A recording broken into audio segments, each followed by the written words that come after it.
Here's a headline from Yahoo Entertainment. Chris Pratt criticized for white supremacist T-shirt.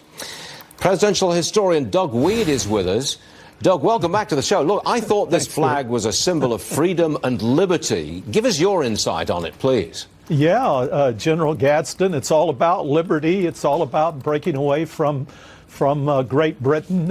It's really a tragedy, Stuart, that some of the most courageous and greatest emancipators throughout all of history would not survive political correctness by today's standards. It's sad. It is indeed very sad. How about the Betsy Ross flag? You know, it was featured on the Nike sneaker.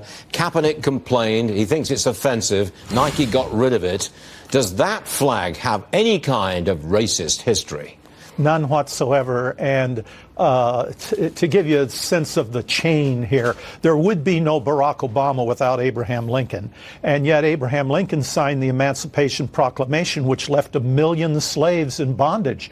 There'd be no Lincoln without George Washington. It took George Washington, yet he owned slaves. There'd be no George Washington without the Magna Carta, yet the British didn't free their slaves till 1830. You might as well outlaw the Union Jack. You can go all the way back to antiquities, where in Greece, half the population were slaves, and the word slave itself comes from the Slavic people of Eastern Europe who were white, who were enslaved by Islamic conquerors. So it's pretty ridiculous. It's a lack of understanding. Well, I just don't understand what's going on here. It seems like anything in the past is bad.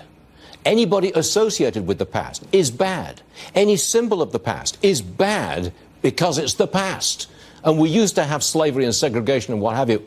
It's bad. I don't get it. I don't see how you can just eradicate history like this.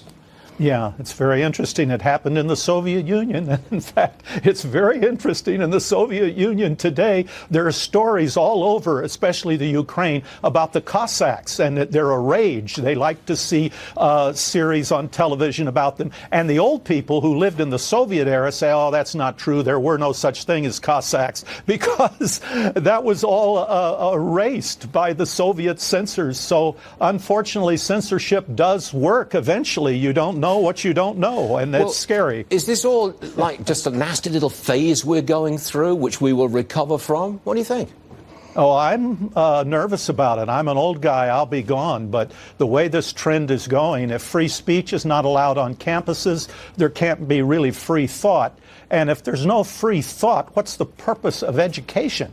And when you have students coming out who think the Betsy Ross flag is racist, it gives you an idea of the type of education they're getting. Thank God we had people who wanted freedom and liberty. That's what's led to freedom of the slaves. Well said. Doug Wead, you make far too much sense for this, the times in which we live. Doug Wead, everyone, historian. Thank you, Stuart. Good to have you on the show. Thank you, Doug. Appreciate it.